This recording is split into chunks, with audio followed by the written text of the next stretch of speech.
Di balik dinding baja hanggar rahasia yang tersembunyi dari mata dunia. Sebuah mahakarya teknologi berdiri dengan angkuh. Siluet kapal perang itu membelah keremangan, memancarkan aura dingin yang mematikan sekaligus mempesona. Inilah puncak rekayasa dari sekte Tang. Sebuah entitas yang kekuatannya mampu mengguncang galaksi. Langkah kaki Tang Jianhua terhenti. Matanya yang biasanya tajam kini bergetar memantulkan binar cahaya dari badan kapal yang mengkilap. Baginya, ini bukan sekadar mesin. Ini adalah puisi yang ditulis dengan baja dan energi nuklir. Tang Jianhua suara bergetar penuh kekaguman dan antusiasme luar biasa. Benar-benar tidak salah lagi, ini adalah kapal perang model baru milik sekte Tang. Suanyu, cepat masuk. Kita harus melihat setiap jengkal keajaiban di dalamnya. Namun, saat pintu palka terbuka, pemandangan yang menyambut mereka bukanlah kabin yang rapi dan steril. Di tengah ruangan, tumpukan komponen mekanik yang dikenal sebagai plane armor menggunung bagaikan bukit harta karun. Pencaran cahaya dari sirkuit-sirkuit canggih itu memenuhi ruangan dengan kekayaan yang menyesakkan napas. Tang Jianhua terpaku di tempatnya. Logika seorang guru besar seolah runtuh melihat jumlah komponen langka yang berserakan di depannya. Ini bukan lagi sekadar koleksi. Ini adalah hasil jarahan yang mampu membuat sebuah organisasi besar bangkrut dalam semalam. Tang Jianhua, mata terbelalak, nada suara antara terkejut dan tidak percaya di dalam kabin ini. Kenapa ada tumpukan plan armor sebanyak ini, Suanyu? Apa kau baru saja merampok seluruh toko dan menguras isinya? Lan Suanyu tersenyum manis namun penuh tipu daya. Nada ringan. Aku merasa komponen-komponen ini akan sangat berguna nantinya, guru. Lagi pula, mereka terlihat sangat berharga.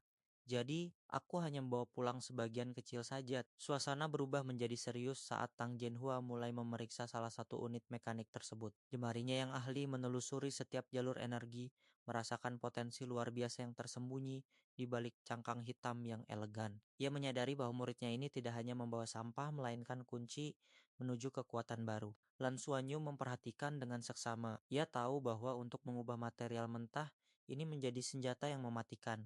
Ia membutuhkan otak brilian sang guru. Di dalam hanggar yang sunyi ini, sebuah rencana besar mulai tersusun. Sebuah ambisi untuk menciptakan sesuatu yang belum pernah dilihat oleh Federasi. Tang Zhenhua bergumam serius. Nada profesional. Kau benar. Semuanya adalah barang berkualitas tinggi. Ini memiliki nilai riset yang sangat luar biasa. Sebagian akan kita kirim ke sekte Tang sebagai hadiah. Bagaimanapun juga, kita telah sedikit mengerjai mereka dengan mengambil kapal ini. Lan Suanyu mengangguk tanda setuju tentu. Guru, sisanya kuserahkan padamu untuk dikelola. Mari kita lanjutkan ke ruang desain. Cahaya biru neon memancar dari layar proyeksi, menampilkan garis-garis rumit yang membentuk sebuah visi masa depan. Sebuah desain yang menentang hukum alam, menggabungkan kelincahan manusia dengan kecepatan mesin tempur angkasa. Lan Suanyu terpaku, matanya mencerminkan ambisi yang membara melihat cetak biru tersebut. Ini bukan sekadar mecha biasa. Ini adalah entitas yang mampu bertransformasi, sebuah konsep yang melampaui teknologi zaman sekarang. Tang Jianhua tersenyum tipis melihat reaksi muridnya. Ia tahu ia telah berhasil memicu api semangat di dalam jiwa sang pemuda. Lan Suanyu berteriak antusias, mata bersinar-sinar ini. Ini adalah mecha transformasi luar biasa. Tang Jianhuan ada bangga dan penuh otoritas. Benar, mecha ini bisa menggunakan bentuk manusia untuk bertarung dengan teknik dua pedang, sekaligus bisa berubah menjadi jet tempur untuk terbang dengan kecepatan tinggi.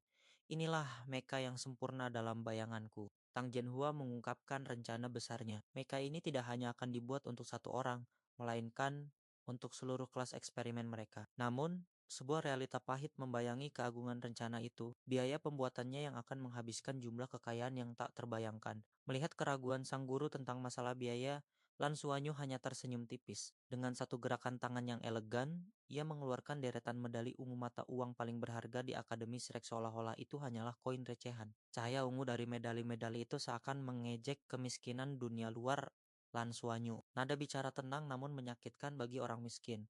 Bagaimana jika ditambah dengan medali-medali milikku ini, apakah cukup, guru? Tang Jinhua wajahnya pucat, bergumam dalam hati dengan iri anak ini. Dia bahkan lebih kaya dariku. Bagaimana mungkin? Waktu berlalu bagaikan air yang mengalir tenang namun menghanyutkan. 2 tahun telah lewat sejak kesepakatan rahasia di hanggar itu. Lan Suanyu dan Riken Rakonia kembali ke kehidupan kampus yang sibuk, menyembunyikan taring mereka di balik seragam Akademi Shrek. Tidak ada yang tahu bahwa di bawah ketenangan itu, sebuah kekuatan raksasa sedang ditempa dalam kesunyian. 2 tahun kemudian, di planet Skyluo, sinar matahari pagi menembus jendela, membangunkan sang naga yang sedang tertidur. Lan Xuanyu kini bukan lagi bocah kecil yang sama. Setiap gerakannya kini memancarkan kekuatan yang lebih padat dan aura yang lebih matang. Ia membasuh wajahnya dengan air dingin, menyapu sisa-sisa kantuk dan mempersiapkan diri untuk tantangan yang lebih besar. Tubuhnya yang atletis mencerminkan latihan keras tanpa henti yang ia jalani selama masa dormansi ini. Lan Xuanyu menghembuskan napas lega, suara berat dan penuh semangat. Segarnya. Hari ini adalah awal yang baru. Namun, di balik kekuatan yang kian besar, satu hal tetap tidak berubah. Saat ia melangkah keluar dari kamarnya, ia tetaplah seorang anak yang merindukan masakan rumah. Bersiap menghadapi dunia dengan keberanian yang tak tergoyahkan. Lan Suanyu berteriak ke arah dapur mama. Sarapan apa kita hari ini? Di balik dinding rumah yang tenang, sebuah pemandangan yang tak biasa tersaji. Lan Suanyu berdiri dengan angkuh, memamerkan garis-garis otot yang terbentuk sempurna hasil dari tempaan keras selama 2 tahun terakhir. Tubuhnya kini bukan lagi milik seorang bocah, melainkan manifestasi dari kekuatan seseorang yang mulai tumbuh. Namun, bagi Nanceng, kehebatan fisik putranya bukanlah hal yang utama. Dengan mata yang berkilat karena jengkel, ia menatap sang pahlawan Shrek yang berjalan santai. Seolah-olah rumah itu adalah arena pribadinya tanpa sehelai benang pun menutupi dadanya. An Anceng, nada Beisa, Arati Enekehei, Tega Hase, dan penuh omelan. Sudah berapa usiamu sekarang? Mengapa masih saja berjalan keliling rumah dengan tubuh polos seperti itu? Cepat pakai bajumu. Kau harus punya rasa malu. Dan Suanyu tersenyum tipis, menyipitkan satu mata dengan nada santai. Bukannya aku memakai celana pendek, Bu. Lagi pula, ini kan di rumah sendiri. Mengapa harus sekaku itu? Suasana meja makan menyebarkan aroma kehangatan yang meresap hingga ke sanubari. Nanceng menyajikan hidangan dengan penuh kasih, namun benaknya didera oleh satu kekhawatiran yang mengganjal. Di dunia di mana kekuatan jiwa adalah segalanya, kemajuan putranya tampak seolah-olah telah terhenti di tempat. Suanyu terdiam sejenak, menatap uap panas yang mengepul dari makanannya. Di balik keterlambatan kenaikan tingkatnya, tersembunyi sebuah strategi yang mendalam, sebuah instruksi dari sang guru misterius untuk menempa fondasi yang tak tergoyahkan, bahkan jika harus mengorbankan kecepatan. Nanceng nada bicara lembut namun penuh selidik, nak. Apakah kau masih berada di peringkat cincin ketiga? Bukankah sudah waktunya bagi kau untuk melakukan terobosan? Ibu khawatir peringkatmu akan tertinggal jauh. Lan Suanyu nada bicara serius dan penuh keyakinan ibu. Jangan menilai putramu seperti itu.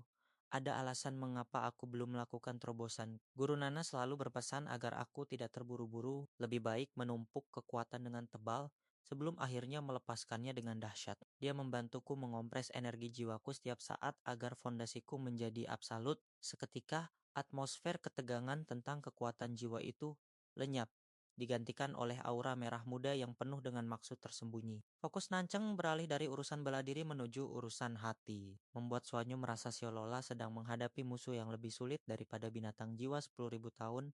Nanceng, suara riang, penuh godaan dan sedikit menuntut. Baiklah, baiklah, ibu tidak akan mendesakmu soal kultivasi lagi.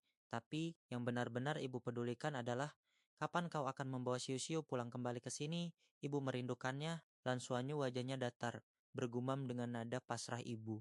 Aku merasa kau semakin lama semakin pilih kasih. Siapa sebenarnya anakmu di sini? Di tempat lain, di bawah naungan pohon yang rindang, Chen Lei menikmati masa liburannya dengan cara yang paling ia sukai. Makan dengan pipi yang menggembung dan ekspresi puas, ia seolah-olah tidak memiliki beban dunia. Hingga suara sang ibu memecah keheningan yang damai itu. Kegembiraan meluap saat sebuah nama disebutkan. Sosok sahabat lama telah menanti di gerbang, memicu adrenalin yang selama ini terpendam di balik hari-hari libur yang membosankan. Tanpa membuang waktu, sang master pemanggil itu melesat, meninggalkan kehangatan rumah demi panggilan petualangan. Chen Lei nada ceria dan penuh semangat. Muah, aku pergi dulu, Bu. Ternyata si gila Leo Fung sudah tidak tahan merindukan kakak tertuanya ini. Ibu Chen Lei menatap dengan gemas anak itu. Padahal dulu dia begitu lucu saat masih gemuk. Sekarang yang tersisa hanyalah sifat hiperaktifnya. Liu Fung berdiri dengan keanggunan seorang pendekar tombak yang tajam. Rambut peraknya berkilau di bawah sinar matahari, memancarkan aura dingin yang kontras dengan semangat Chen Lei yang meledak-ledak. Baginya, liburan tanpa latihan adalah sebuah siksaan yang lebih berat daripada pertempuran hidup dan mati. Dua monster kecil itu kini bersatu kembali. Meski bos besar mereka, Suanyu menyuruh untuk beristirahat, namun gairah yang membara di dalam darah mereka tidak bisa dipadamkan. Di tengah kedamaian liburan, mereka memilih untuk terus mengasah taring, bersiap untuk badai yang akan segera datang saat akademi dibuka kembali. Liu Fung nada dingin, datar. namun penuh tekad terlalu membosankan. Begitu pulang, aku benar-benar tidak tahu harus berbuat apa selain berlatih. Mari kita berduel. Qian Lei, nada mengejek. Sama, bos menyuruh kita istirahat, tapi malah tidak ada hal menarik yang bisa dilakukan. Ayo kita hancurkan kebosanan ini. Di bawah naungan langit Shrek Academy yang luas, berdirilah pusat antariksa, sebuah monumen keagungan teknologi yang menembus batas cakrawala. Di dalam salah satu ruangannya yang sunyi, Genwa sang maestro pembuat zirah terpaku dalam konsentrasi yang mendalam. Penanya menari di atas tablet digital, mengukir garis-garis desain yang akan mengguncang tatanan dunia. Namun, keheningan itu pecah oleh sebuah langkah kaki yang familiar. Genwa terperanjat, seolah-olah sebuah rahasia besar baru saja menyentuh indranya. Jantungnya berdegup kencang, merasakan kehadiran sosok yang telah lama tidak memberikan kabar sebesar ini. Janwa terkejut, menoleh dengan mata membelalak. Siapa? Oh, kau ternyata. Ada apa? Kenapa kau tampak begitu terburu-buru? Muya berdiri di depan jendela yang memamerkan gedung-gedung pencakar langit yang menjulang tinggi. Suaranya berat, membawa otoritas mutlak dari petinggi akademi. Ia membawa berita yang akan mengubah peta kekuatan generasi muda, Ying Luohong. Berbicara dengan nada serius dan penuh penekanan Genwa, ini adalah pemberitahuan resmi. Desain Skywing Mecha milikmu telah disetujui sepenuhnya oleh akademi dan yang lebih mengejutkan, kita akan bekerja sama dengan Tangmen Antak memproduksinya secara massal. Janhua tertegun. Sayap langit bukan sekadar mesin. Itu adalah mahakarya yang membutuhkan keberanian besar untuk dikendalikan. Namun, sebuah keraguan menyelinap di benaknya. Bagaimana mungkin anak-anak semuda itu bisa memikul beban seberat ini? Janhua bingung dan penuh tanya apa. Tapi, kenapa harus dibuat sekarang? Mecha itu tidak akan langsung diberikan kepada mereka kan? Mereka butuh poin jasa yang sangat besar untuk bisa menukarnya. Suasana menjadi kian mencekam saat Ing Luohong mengungkapkan rencana rahasia di balik layar. Akademi telah berinvestasi terlalu banyak dan mereka siap mempertaruhkan segalanya demi pertumbuhan kekuatan yang tak tertandingi. Namun, kejutan yang sesungguhnya baru saja di Sekte Tang tidak akan membayar royalti desainmu dengan uang. Genwa sebagai gantinya. Mereka memutuskan untuk memberimu divine metal logam tingkat dewa. Mereka ingin kau menciptakan satu unit God level Skywing Mecha. Logam dewa sebuah material legendaris yang hanya ada untuk para pengrajin. Mendengarnya, darah Genwa seolah mendidih. Ini adalah tantangan tertinggi bagi seorang pengrajin menciptakan tubuh bagi dewa perang. Kegelapan yang selama ini menyelimuti hati Janwa sirna seketika. Ia bersorak, melepaskan segala beban kegagalan masa lalu. Tawaran untuk melakukan penelitian bersama di Institut Penelitian Sekte Tang adalah undangan menuju puncak kejayaan yang baru. Janwa berteriak semangat dengan tangan terkepal. Pergi, tentu saja aku akan pergi. Ini luar biasa. Akhirnya kesempatanku telah tiba. Di balik kegembiraan itu, ada sebuah kebenaran yang lebih dalam. Ying Luohong menatap punggung rekannya dengan penuh haru. Ia tahu betul siapa alasan di balik perubahan drastis ini. Bukan karena ambisi, melainkan karena harapan yang dibawa oleh seorang anak kecil, Ying Luohong. Suaranya lembut, penuh keaeba-abakan Jenwa. Jangan berterima kasih padaku. Kau harus berterima kasih pada murid kesayanganmu, Lan Suanyu. Sejak dia datang, kau akhirnya tidak lagi hidup dalam keterpurukan. Dia adalah cahaya bagimu. Tiba-tiba, sebuah suara lembut namun memiliki otoritas yang tak kasat mata bergema. Ying Luhong memanggil sebuah nama yang sudah sangat lama tidak terdengar di telinga Jenwa. Sebuah nama yang membawa kembali memori akan martabat dan harga diri. Ying Luhong menatap tajam dengan senyum tipis Jenhua. Sosokmu yang terus berjuang tanpa henti seperti inilah yang ingin aku lihat dia. Dia memanggil namaku. Sudah berapa tahun sejak terakhir kali seseorang memanggilku dengan penuh harapan seperti itu. Di bagian lain dari bandara, Lan Suanyu berdiri dengan gagah, menantikan sesuatu yang telah lama ia rindukan. Namun, di tengah kerumunan massa, dua sosok wanita dengan aura yang luar biasa muncul. Rambut perak yang menjuntai indah dan rambut biru yang berkilau, meski wajah mereka tertutup masker hitam. Keanggunan mereka tak bisa disembunyikan. Lan Suanyu terbelalak, penuh kegembiraan Guru Nana. Bagaimana bisa kau juga datang ke sini? Tanpa mempedulikan pandangan orang di sekitar, Suanyu menghambur ke pelukan Nana. Baginya, wanita ini adalah pelabuhan ketenangan di tengah badai latihan yang berat. Rasa rindu yang menumpuk selama liburan kini tumpah dalam satu pelukan hangat. Nana tersenyum di balik masker. Suara lembut menenangkan, aku di sini untuk menjemputmu. Satu liburan tidak bertemu, aku juga merindukanmu, Suanyu kecil. Juzezio bercanda dengan nada cemburu. Sudahlah, jangan terlalu mesra. Kau mengabaikanku begitu saja, jangan tidak berperasaan. Ya, Tatapan Zuzu tajam, menghujam langsung ke Suanyu. Zuzu, dengan senyum yang tersembunyi di balik masker menunjukkan senyemunannya. Di hadapan Jujutang, Suanyu hanya seperti anak kecilan Suanyu. Sang master roh yang biasanya tangguh, kini tak lebih dari seorang anak kecil yang mencari perlindungan. Air mata buaya menetes, mencoba meluluhkan hati sang mentor dari godaan usil Anpeju yang tak kunjung usai. Lan Suanyu meminta manja dengan nada mengadu guru Nana. Lihatlah dia terus merundungku. Zezio nada dingin namun jenaka. Bagi orang yang suka melunjak sepertimu, memang harus diperlakukan tanpa ampun. Jangan harap ada belas kasihan. Nena suara lembut, sedikit pasrah, sudahlah. Aku bahkan tidak bisa mengendalikan situasi ini. Namun, badai itu mereda secepat ia datang ketika Lan Suanyu melangkah maju. Pemuda itu menatap gurunya dengan binar harapan yang tak terbendung di matanya. Energi di dalam tubuhnya telah mencapai titik jenuh, bergejolak bagaikan lahar yang siap meledak dari puncak gunung berapi, menanti restu untuk melampaui batas kemanusiaannya. Kegembiraan yang murni terpancar dari wajahnya saat Nana memberikan konfirmasi yang dinanti. Ini bukan sekadar peningkatan kekuatan, melainkan langkah besar menuju takdir agung yang telah digariskan oleh darah para dewa yang mengalir di nadinya. Lan Suanyu dengan antusias, suaranya penuh semangat. Wah, luar biasa, akhirnya saat yang aku nantikan tiba. Aku benar-benar bisa melakukan terobosan sekarang. Nana dengan lembut namun berwibawa benar. Akumulasimu sudah lebih dari cukup. Ini akan sangat membantumu dalam menjalankan misi-misi sulit di masa depan.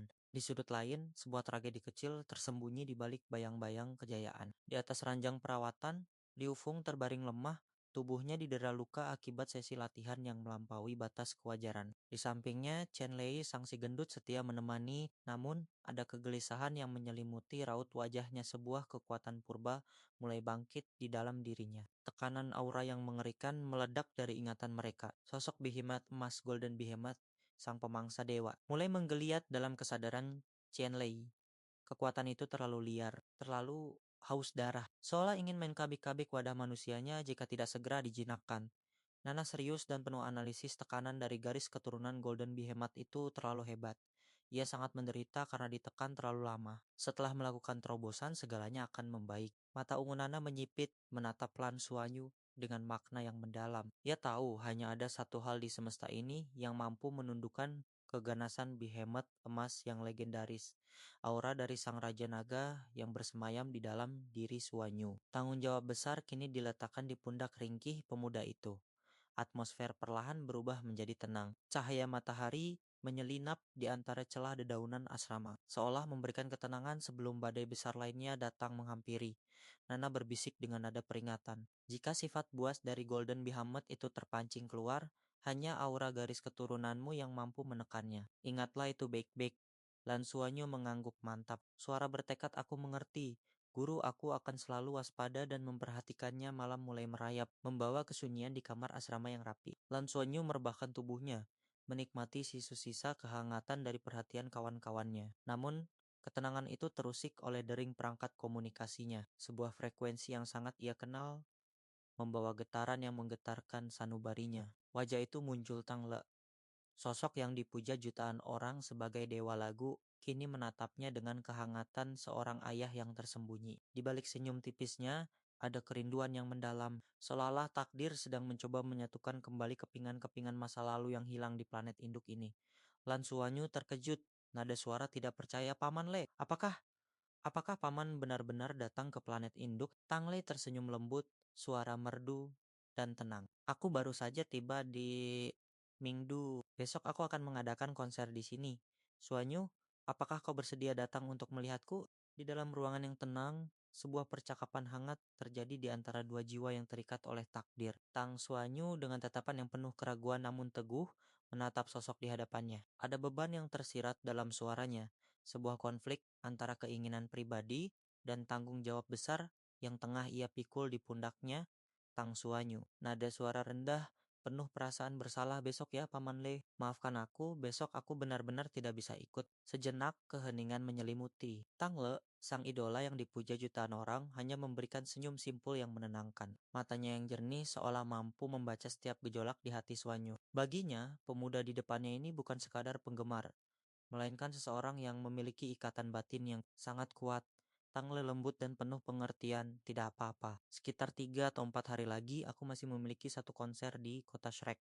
Apakah kau bisa datang saat itu? Mendengar kesempatan itu, wajah Suanyo seketika berubah. Mendung keraguan yang tadi menggelayuti hatinya kini sirna, digantikan oleh binar kebahagiaan yang tak terbendung. Kota Shrek, tempat di mana kejayaan dan sejarah berpadu, akan menjadi saksi pertemuan mereka kembali. Semangat Suanyo membara. Ia bukan hanya seorang pejuang, tetapi juga seorang pengrajin yang berdedikasi. Dengan bangga, ia menceritakan kemajuannya dalam seni menempa yang sulit. Setiap kata yang terucap mencerminkan kerja keras dan keringat yang telah ia tumpahkan demi mencapai puncak kekuatan. Tang Suanyo bersemangat dan penuh percaya diri. Aku sekarang sudah menjadi penempa tingkat 6. Tingkat keberhasilan penempaan spiritualku bahkan sudah melampaui 40%. Tangle mendengarkan dengan seksama. Namun ia memberikan tantangan baru, sebuah standar yang hanya bisa dicapai oleh mereka yang memiliki tekad baja. Ia bertanya tentang batasan fisik dan mental Suanyu, menguji sejauh mana pemuda ini sanggup melampaui batas kemampuannya sendiri. Tangle, nada menguji namun mendukung. Bagus, teruslah berjuang. Tapi, bisakah kau melakukan 64 pukulan palu secara berturut-turut di tempat lain di sebuah ruangan mewah yang menghadap ke arah cakrawala kota yang megah? Sesosok pria berdiri menatap kejauhan. Rambut biru panjangnya terurai indah memancarkan aura bangsawan yang tak tertandingi. Dialah Tangle, musisi yang dicintai dunia. Namun di balik kemegahan itu, tersimpan misteri tentang siapa dirinya sebenarnya. Le Qingling, sang manajer yang setia, muncul dengan ekspresi jenaka namun penuh selidik. Ia melihat kedekatan yang tidak biasa antara Tangle dan Suanyu. Sebuah hubungan yang melampaui logika profesional. Seolah-olah ada benang merah tak kasat mata yang menarik mereka berdua untuk selalu bertemu. Le Qingling nada menggoda, namun penasaran pergi menemui anak kecil itu lagi. Kau benar-benar memiliki jodoh yang sangat kuat dengannya. Namun, ada sebuah rahasia yang lebih besar yang tengah mereka bicarakan. Sosok misterius yang selalu hadir di setiap konser Tangle. Penggemar rahasia yang dikenal sebagai tamu agung nomor satu, seseorang yang memiliki pengaruh luar biasa, yang kehadirannya seolah menjadi perisai bagi Tangle dari segala niat jahat. Le Qingling, suara berbisik, serius satu hal yang bisa kupastikan. Dia adalah seorang wanita. Sejak 4 tahun lalu, dia tidak pernah absen di setiap konsermu. Selalu membeli kursi terbaik dengan harga 10 kali lipat. Siapakah wanita perkasa ini? Sejak kehadirannya, semua persaingan tidak sehat dan niat buruk yang ditujukan kepada Tangle lenyap seketika, seolah-olah dihapus oleh tangan yang tak terlihat. Keberadaannya memberikan rasa hormat sekaligus ketakutan bagi perusahaan besar manapun. Kembali ke lingkungan akademi, Suanyu dengan antusias mengajak gurunya, Nana, untuk menghadiri konser tersebut. Ia ingin berbagi kekagumannya terhadap sosok Paman Le dengan guru yang paling ia hormati. Namun Nana dengan keanggunan yang dingin dan tatapan mata ungu yang misterius memiliki jalannya sendiri, Tang Suanyu memohon dengan sangat guru Nana, Tuan Le akan mengadakan konser di sini beberapa hari lagi. Maukah kau pergi bersama kami? Nana suara datar namun lembut tidak, aku harus kembali mengajar. Kalian pergilah, waktunya telah tiba. Di dalam ruang latihan yang terisolasi, Suanyu duduk bersila, memusatkan seluruh energi jiwanya. Cahaya keemasan terpancar dari tubuhnya, sementara di sampingnya, dua sosok misterius dalam balutan aura ungu dan hijau turut menopangnya. Ini adalah momen krusial, sebuah langkah besar menuju tingkat kekuatan yang baru. Nana dingin dan berwibawa.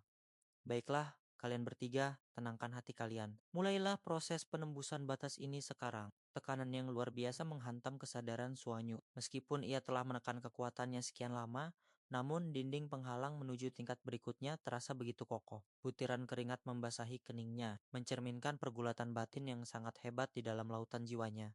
Tang Suanyu bergumam dalam hati, penuh tekad aha. Sudah kutajan sekian lama, tapi masih saja sulit untuk ditembus. Sepertinya aku harus melakukannya perlahan-lahan. Di dalam ruang sunyi yang menjadi saksi bisu perjuangan mereka, keheningan pecah oleh dentuman energi yang tak terlihat. Bai Siu Siu dan Lan Mengkin, dua kuntum bunga jenius dari akademi, akhirnya melepaskan belenggu yang selama ini menahan kekuatan mereka. Begitu bendungan tekanan itu runtuh, energi yang terkumpul meledak bagaikan air bah yang tak terbendung, menyapu setiap inci saraf dan meridian mereka. Proses penembusan yang bagi banyak orang adalah mimpi buruk, bagi mereka terjadi dalam sekejap mata. Cahaya biru dan hijau zamrud berpendar hebat, menandakan bahwa gerbang kekuatan baru telah terbuka lebar. Namun, ini barulah permulaan dari badai yang sesungguhnya. Kesulitan yang sebenarnya kini menampakkan taringnya. Di balik cahaya yang menyilaukan, sebuah proses sakral dan berbahaya dimulai.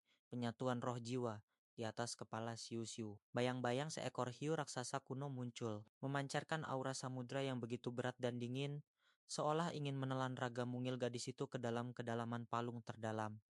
Ini bukan sekadar penggabungan kekuatan, melainkan sebuah pertarungan kehendak. Roh jiwa tersebut menuntut wadah yang sempurna, sebuah sinkronisasi total yang menguji batas ketahanan mental dan fisik sang inang. Tiba-tiba, harmoni itu pecah. Pusaran energi berwarna ungu pekat meledak dari pusat kesadaran, menciptakan kekacauan yang mengerikan. Di dalam batin mereka terjadi penolakan yang tak terduga. Wajah Xiu Xiu dan sosok misterius di dalam dirinya tampak menegang, didera oleh rasa sakit yang merobek jiwa. Roh jiwa terkejut dan murka apa yang terjadi. Mengapa ada perlawanan dari dalam dirimu? Keringat dingin mengucur deras. Di balik kelopak mata yang tertutup rapat, Siu Siu merasakan jiwanya tercabik, garis keturunan yang mengalir di nadinya seolah memberontak, menolak untuk tunduk pada kekuatan asing yang mencoba mendominasi eksistensinya. Dia mengkeputusasaan, sebuah ingatan muncul bagaikan kilatan cahaya di tengah badai. Setetes air mata jatuh, mengkristal di tengah tekanan aura yang dahsyat. Siu-siu teringat akan asal-usulnya, akan warisan suci yang ditinggalkan oleh ayah dan ibunya. Garis keturunan hiu putih besar, jiwa iblis bukan sekadar kekuatan, melainkan sebuah identitas yang tak boleh hilang. Bai Siu-siu suara gemetar, penuh kesedihan dan keteguhan aku. Jika aku sepenuhnya menyatu denganmu, apakah aku masih memiliki darah hiu putih besar jiwa iblis? Itu adalah darah dan warisan yang ditinggalkan ayah dan ibu untukku. Aku tidak bisa membiarkannya lenyap. Kesadaran di dalam dirinya membentak keras. Tidak ada waktu untuk keraguan, tidak ada ruang untuk sentimentalitas di tengah proses yang mempertaruhkan nyawa. Penolakan Siu-Siu justru membawa mereka berdua ke jurang kehancuran. Jika darah itu tidak bersatu dengan kekuatan baru, maka raga Siu-Siu akan hancur berkiping-haping karena tidak mampu menahan beban energi yang meluap. Roh jiwa berteriak dengan nada mendesak dan tajam. Bodoh, apakah baru sekarang kau menyesal? Tanpa menyatukan garis keturunanku dengan milikmu, bagaimana mungkin kau bisa menanggung beban roh jiwa yang kuberikan? Tekanan itu semakin menggila.